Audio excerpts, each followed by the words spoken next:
5 mahal namoz o'qisak, Alloh subhanahu va taolo bizni 5 mahal namozimizni 50 mahal namoz o'qigan odamlarni ajridek bitadi.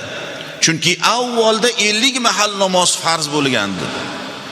Payg'ambar alayhisalom Me'rojga chiqqan vaqtlarida 50 mahal namoz farz bo'ldi. Keyin qaytdilar, so'radilar, yarmi kechildi. Muso alayhisalomning so'zlaridan keyin oxiri 5 mahalda to'xtadi. Shu 5 mahal namozni o'qigan kishiga 50 mahal